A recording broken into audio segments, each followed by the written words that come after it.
The winter of 1889 did not come to the Wyoming Territory with a whisper. It arrived with the heavy, suffocating silence of a burial shroud. By mid-morning, the frontier town of Dry Creek was buried under a foot of fresh powder, the white expanse broken only by the jagged lines of rooftops and the skeletal branches of cottonwood trees shivering in the wind. The air was not merely cold, it was a physical weight, a biting frost that sought to freeze the very marrow of anyone foolish enough to remain outdoors. In the center of the desolate public square, the old stagecoach stop stood like a hollowed-out monument to better days. On a bench slick with ice, a woman sat slumped forward, her posture unnatural and alarming. A threadbare cloak, far too thin for this latitude, was pulled tight around her trembling shoulders, but it could not hide the frailty of her frame. Her head was bowed low, chin resting on her chest, and her breath came in shallow, rattling gasps that were barely visible in the grey morning light. To the casual observer, she might have looked like a drunkard sleeping off a night of revelry, but the small figure standing guard beside her told a different, more tragic story. He was no older than 6, a boy with eyes too old for his face, standing firm against the biting wind. He wore a coat that had clearly belonged to a much larger child once, the cuffs rolled back 3 times to free his small red hands. He clutched the fabric of his mother's cloak, his knuckles white, pressing his small body against her side in a desperate attempt to share what little warmth he possessed. His boots were cracked leather, stuffed with newspaper, and they crunched softly against the packed snow as he shifted his weight from one frozen foot to the other. He did not cry, he did not scream for help. He simply watched the world with a terrifying, stoic patience. Townspeople hurried past, heads tucked into fur collars, eyes fixed on the path ahead. A merchant carrying a crate of dry goods glanced over, hesitated for a fraction of a second, and then quickened his pace. A couple riding in a carriage looked away, feigning blindness to the misery on the bench. In Dry Creek, survival was a selfish business, and charity was a luxury few felt they could afford in the dead of winter. The boy watched them go, his hope dimming with the fading light, yet he did not leave his post. Then the rhythm of the morning changed. Through the curtain of falling snow, a shape emerged from the northern road, a rider on a massive white horse that seemed to blend into the storm itself. The beast moved with a powerful rhythmic grace, its breath huffing out in great plumes of steam. The rider was a shadow against the white backdrop, a man wrapped in a long, dark duster that was stained with the mud of 100 trails. He wore a broad-brimmed hat pulled low over his eyes, obscuring his face, but the town knew him by his silhouette alone. He was Elias Monroe, the man they called the Silent Rancher. He rode with a slight favoring of his left side, a testament to an old injury that never quite healed, yet his presence commanded a heavy, uneasy respect. As he neared the square, he pulled gently on the reins, and the great white horse, known as Ash, came to a halt. The animal stamped a hoof, the sound loud in the quiet square, and the boy on the curb looked up. For the first time, the child's stoic mask cracked. He saw the stillness of the rider, the glint of a silver buckle, and the utter lack of malice in the man's posture. The boy let go of his mother's cloak and stepped forward, dropping to one knee in the snow, not in supplication, but in exhaustion. He looked up at the towering figure on the horse, his voice trembling but clear enough to cut through the wind. "Mister," he said, his breath hitching, "my mum didn't wake up." The words hung in the air, heavier than the snow. For a long moment, nothing moved. The wind seemed to hold its breath. Elias Monroe did not speak. He did not ask questions. He simply swung his leg over the saddle and dismounted, his boots hitting the frozen earth with a heavy thud. He walked with a pronounced limp, a dragging of the left boot that carved a line in the snow, but his pace was deliberate. He approached the bench, ignoring the boy for a moment to focus entirely on the woman. He removed a glove, his hand rough and scarred, and pressed 2 fingers against the side of her neck. He waited, his head cocked slightly, as if listening to a distant sound, until he felt the faint, thready pulse of life. He nodded once, a sharp, decisive motion, and looked down at the boy.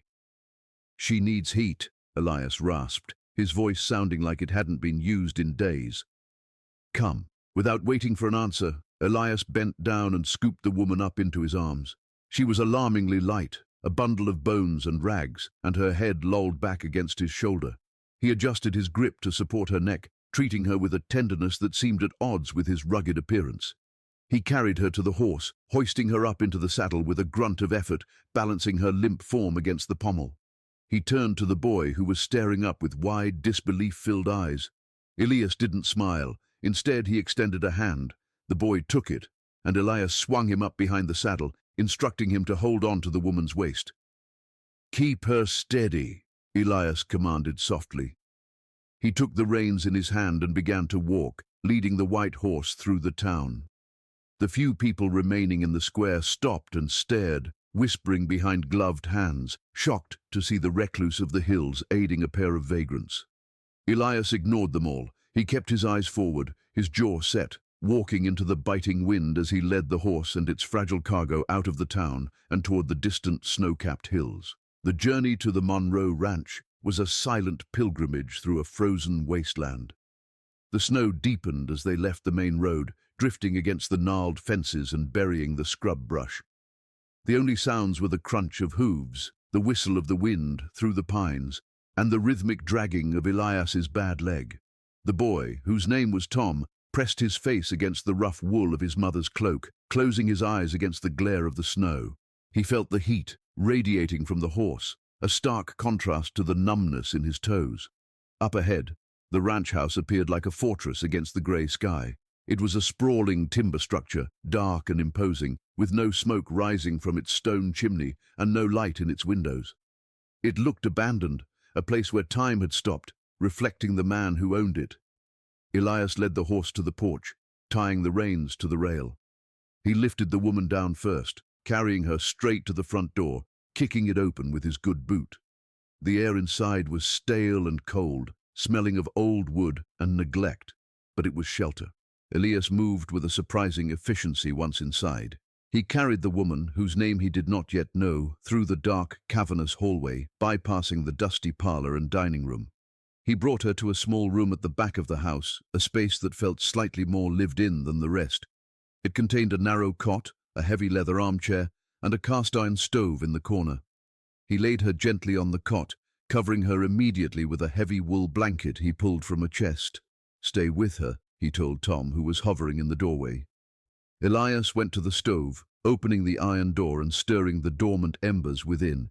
He added kindling and logs with practiced speed, striking a flint until the fire roared to life, casting dancing shadows against the peeling wallpaper. He filled a kettle with water from a pitcher and set it atop the stove, then reached for a jar on the shelf, shaving slivers of dried ginger into a mug. The scent of spice began to fill the room, warring with the smell of dust and cold. As the room slowly warmed, Elias returned to the bedside. He soaked a cloth in cool water and began to wipe the grime and sweat from the woman's forehead. Her face was pale, drawn tight with exhaustion and hunger, but beneath the dirt, her features were striking. As he worked, the firelight caught the angle of her jaw and the curve of her brow, and Elias froze. His hand hovered in the air, the damp cloth dripping onto the floor.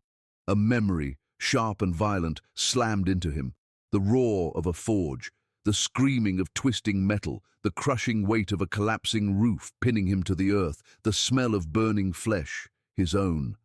He remembered the agony that had blacked out the sun, and then, through the haze of pain, a voice, a woman's voice, calm, authoritative. She had held his head, her hands steady while others panicked. She had applied the tourniquet that saved his leg and likely his life. He had never seen her face clearly through the smoke and pain, but he knew that bone structure. He knew that presence. It was her, the nurse from the field hospital, the woman who had saved him when he was nothing but a broken soldier. He sat back in the leather chair, the revelation hitting him harder than the cold outside. He looked at his leg, the source of his limp, and then back at the woman unconscious in his bed. Fate, it seemed to him, had a strange sense of humor. He sat there for hours as the storm raged outside, keeping a vigil over the woman and the boy who had eventually curled up on the rug near the stove and fallen asleep. Elias didn't sleep. He watched the rise and fall of her chest, listening to her breathing shift from ragged gasps to a deeper, steadier rhythm. When she finally stirred, it was late into the night. Her eyes fluttered open, panic instantly seizing her as she tried to sit up. "Tom!" she rasped, her voice cracking. "Where is Tom?" Before Elias could speak, the boy shot up from the rug and scrambled to her side, burying his face in her neck. "I'm here, Mama. I'm here. We're safe." Delilah held her son tightly, scanning the room with wild, feverish eyes until her gaze landed on the man sitting in the shadows. Elias stood up slowly, keeping his hands visible to show he meant no harm. He was a looming figure, tall and broad, but he kept his distance. "You are at the Monroe Ranch," he said, his voice low and rumbling. "You were freezing in the square." Delilah stared at him, her mind racing to catch up. She looked at the fire, the blanket, the mug of ginger tea steaming on the table. She looked back at Elias, searching for a demand, a price for this kindness, but found only a blank, guarded expression. She opened her mouth to speak, to thank him or perhaps to apologize, but the exhaustion dragged her back down. Elias saw her eyelids drooping. He stepped forward and placed a small piece of paper on the bedside table, then turned to leave. "Rest," he said. He walked out, closing the door softly behind him. Delilah reached out with a trembling hand and picked up the note. In neat block letters it read, "We do not help the worthy. We help the living." She clutched the note to her chest, and for the first time in months she let herself cry, the sound muffled by the howling wind outside. The storm broke 2 days later, leaving the world scoured, clean and bright under a piercing blue sky. The snow had begun to settle, transforming the ranch into a glittering expanse of white diamond dust. Tom was the first to venture out, his small boots sinking into the drifts as he shadowed Elias to the barn. The boy was fascinated by the rancher's silence. It wasn't the angry silence of the men in town, but a quiet, focused calm that felt safe. Inside the barn, the air was warm and smelled of sweet hay and horse musk. Ash, the great white stallion, stood in his stall, turning his massive head as they entered. Elias didn't speak down to the boy. He simply handed Tom a stiff, bristled brush and pointed to the horse's flank. "Long strokes," Elias instructed, his voice grave. "He will not hurt you." Tom hesitated, his hand trembling, but when he laid the brush against the warm coat, Ash merely huffed and leaned into the touch. For the next hour, the only sound was the rhythmic swish-swish of the brush and the occasional stomp of a hoof. In that shared labor, a bridge began to form between the solitary man and the fatherless boy. From the kitchen window, Delilah watched them. She stood with her arms wrapped tightly around her chest, a habit born of years spent guarding herself against the cold and the cruelty of others. She had regained enough strength to stand and move about the house, though she was still pale and thin. Watching Elias with her son, a knot of anxiety tightened in her stomach. He was too kind. In her experience, kindness always came with a hidden ledger, a debt that would eventually be called in. That evening, after a simple dinner of stew and hardtack, she stood by the door, her tattered coat bundled in her arms. "I cannot stay," she said, her voice quiet but firm. Elias looked up from the fire, the poker resting in his hand. "I do not want to be a burden," she continued, her eyes fixed on the floorboards. Elias stared at her for a long moment, the firelight catching the sharp angles of his face. He didn't argue. He didn't offer platitudes. He simply turned back to the flames and said, "You are not." The weight of his words, final and absolute, anchored her feet to the floor. She didn't leave that night. Instead, they sat by the hearth, the silence stretching comfortably between them until Delilah felt the need to fill it. She told him of the war, of the blood, and the noise of the field hospitals. "I was a nurse in Kansas," she began, staring into the embers. "We found a village that had been raided. There was a boy shot in the leg. Command said to leave him, said he wasn't one of ours." She paused, her hands clenching in her lap. "I didn't listen. I carried him 2 miles to a wagon. They called it insubordination, said I was unstable, that the war had broken my mind." She laughed, a bitter, brittle sound. "I came west looking for work, but the rumors followed me. Mad Delilah, they called me. No one would hire a nurse who disobeyed orders." Elias listened without interrupting, his gaze never leaving the fire. He understood the weight of invisible scars better than most. "I ended up working for Jacob Salloway," she whispered, the name tasting like ash in her mouth. "He owns half the valley. He made me sign a contract I couldn't read properly. When Tom got sick, I missed work. Salloway threatened to take him. That's why we ran. A few days later, the truth of their connection finally surfaced. Elias was in the kitchen, fixing a loose hinge on a cabinet door with a heavy iron hammer. Delilah was washing dishes nearby when she saw it, the angry, jagged scar running down his calf, visible where his pant leg had ridden up. She froze, the soapy water dripping from her hands. "The forge," she breathed. Elias stopped hammering, his back stiffening. "I remember now," she said, her voice trembling with realization. "You were the man they pulled from the rubble. The roof collapsed. Everyone said you were dead, but I found a pulse." She stepped closer, her eyes wide. "I held your head. I stopped the bleeding." Elias didn't turn around. He gripped the hammer tighter, his knuckles white. "Why didn't you say anything?" she asked. "When you brought us here, why didn't you tell me?" Elias finally turned, his expression unreadable, a mask of stone. "Because back then," he said softly, "I didn't know if my life was worth saving, and I didn't know how to thank you for a debt I wasn't sure I wanted to pay." The peace of the ranch was shattered 3 mornings later. The mist was still clinging to the valley floor when the sound of approaching hooves broke the stillness. Elias was chopping wood near the porch, the rhythmic thwack of the axe echoing off the barn.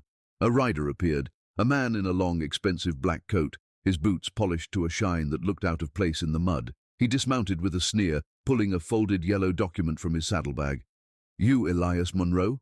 the man asked, brushing imaginary dust from his sleeve. Elias rested the axe head on the ground, leaning on the handle. He nodded once. "I'm looking for a Delilah Kane," the man said, his voice dripping with bureaucratic arrogance. "We tracked her here." Elias didn't move, didn't blink. The man smirked and unfolded the paper. "She breached a labor contract with Mr. Salloway, left owing work.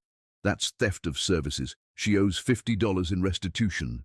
He paused for effect. "If she can't pay, the sheriff takes her in, and the boy, well, the state takes him. Orphanage is the standard procedure for children of indigent criminals." Elias stood like a statue, the wind ruffling the brim of his hat. The man mistook his silence for submission. "You can hand her over, or I can come back with a deputy," the agent threatened, taking a step forward. "Save yourself the trouble, Monroe. She's damaged goods anyway." That was the mistake. Elias moved. It wasn't a fast motion, but it was terrifying in its inevitability. He stepped forward, his limp making his approach heavy and menacing. He towered over the smaller man, his eyes dark and cold as the winter sky. The agent faltered, stepping back. "Now, look here." Elias reached out, his hand moving like a striking snake, and snatched the yellow paper from the man's gloved fingers. He didn't read it. He simply tore it in half, then in half again. He let the pieces flutter into the mud like dead leaves. "Go," Elias said. The word was barely a whisper, but it carried the force of a gunshot. The agent looked at the shredded legal order, then at the axe resting nearby, and scrambled backward. He mounted his horse in a panic, wheeling the animal around and galloping back toward town without a backward glance. Delilah had been inside, hidden behind the curtains, her hand pressed over her mouth to stifle a sob. She had heard every word, but it was Tom who saw the truth of it. The boy was watching from the hayloft window in the barn, his nose pressed against the glass. He saw the tall man stand between his mother and the danger. He saw the fear in the stranger's eyes. That night, the house was quiet, but the tension had shifted. It was no longer the tension of fear, but of awe. After supper, while Delilah mended a shirt by the fire, Tom sat in the corner with a scrap of paper and a nub of charcoal. He drew with intense concentration, his tongue poking from the corner of his mouth. When he was finished, he walked over to Elias, who was reading a book by the lamp. Tom didn't say a word. He just pressed the paper into the rancher's calloused hand. Elias looked down. It was a crude drawing of a gate, with a stick-figure woman and child behind it. Standing in front of the gate was a large man on a white horse, holding a shield. Above the man, Tom had drawn 3 crooked stars. Elias looked at the boy, his throat tight, and for the first time, he reached out and gently ruffled Tom's hair. Christmas Eve arrived not with fanfare, but with a hush that settled deep into the bones of the old house. For years, Elias had treated the holiday like any other day, a grim endurance of time. But this year, the air felt different. In the dim light of the storage room, Elias knelt before a pine chest he hadn't opened since the war. The hinges groaned as he lifted the lid, revealing a layer of memories buried under dust. He reached in and pulled out a small woolen coat with pale blue stitching, a remnant of a life he had locked away. He held it for a moment, the fabric rough against his calloused hands, before carrying it upstairs.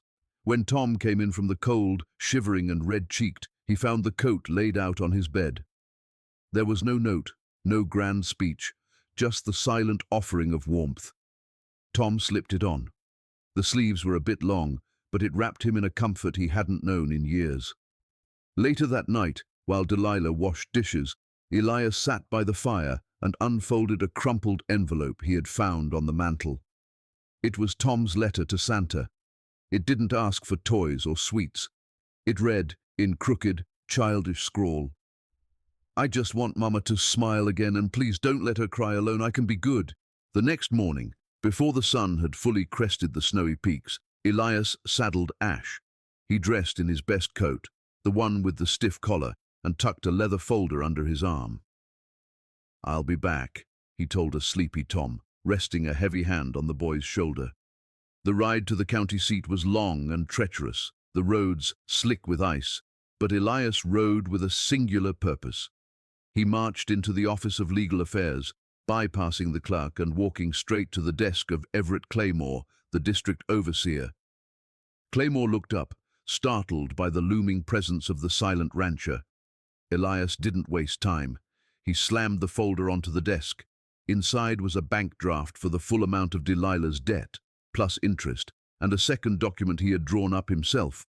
"Two things," Elias said, his voice grating like gravel.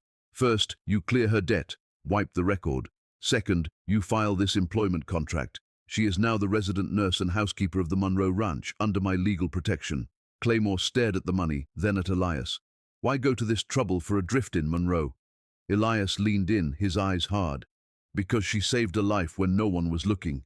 Now I'm returning the favor." When Elias returned to the ranch, the winter sun was dipping low, casting long purple shadows across the snow. Delilah was waiting on the porch, her arms crossed, anxiety etched into her face. She expected the sheriff. She expected handcuffs. Instead, Elias walked up the steps and pressed the stamped, sealed documents into her hands. "It's done," he said simply. "The debt is paid. You have a job here, a real one. No one can take the boy." Delilah read the papers, her hands trembling so hard the paper rattled. She looked up at him, tears spilling over, unable to form words. Elias didn't wait for gratitude. He turned to walk toward the barn, his limp pronounced after the long ride, but he stopped when he felt a small hand grab his coat. It was Tom. The boy didn't say anything. He just hugged Elias's leg, burying his face in the fabric. Elias stood there, frozen for a heartbeat, before his hand came down to rest on the boy's head. "Go inside," he murmured, his voice softer than anyone had ever heard it. "It's cold." Spring came slowly, coaxing the green back into the valley and melting the ice from the river. The ranch, once a place of silence and ghosts, was now filled with the sounds of life. There was the smell of baking bread in the kitchen, the sound of Tom laughing as he chased the chickens, and the steady, reassuring thud of Elias's boots on the floorboards. One afternoon, Elias took Tom to the cattle auction and bought a scruffy, cream-colored pony. "He needs a name," Elias said. Tom beamed, patting the pony's nose. "Biscuit," he declared. That evening, as the three of them sat on the porch watching the sunset, Tom climbed into Elias's lap, a bold move he had been working up to for weeks. He leaned back and whispered loud enough for Delilah to hear, "I think Mama would stay forever if you married her." Delilah dropped her sewing, her face flushing crimson. Elias froze, then let out a low, rumbling laugh that sounded like a rusty gate finally opening. He looked at Delilah, his eyes crinkling at the corners. "The boy makes a strong case," he said. The wedding was small, held in the wildflower meadow behind the house. There was no preacher.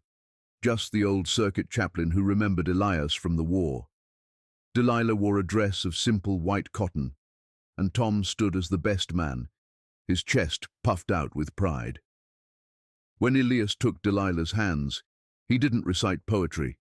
He looked at her with the steady, unwavering gaze of a man who had seen the worst of the world and found the best of it standing right in front of him. "I am not a man of many words," he said, "but I promise you this house will never be cold again, and you will never be alone." After the ceremony, Tom ran to his room to find a new wooden plaque hanging on the door. It was carved in Elias's own hand. Tom Monroe Kane, rancher in training. The boy traced the letters, his eyes wide with wonder. Downstairs, in the warmth of the kitchen, the family clock ticked a steady rhythm. The silent rancher was silent no more. He had found his voice, not in shouting, but in the quiet promise of a future built on love, survival, and the warmth of a home reclaimed from the winter.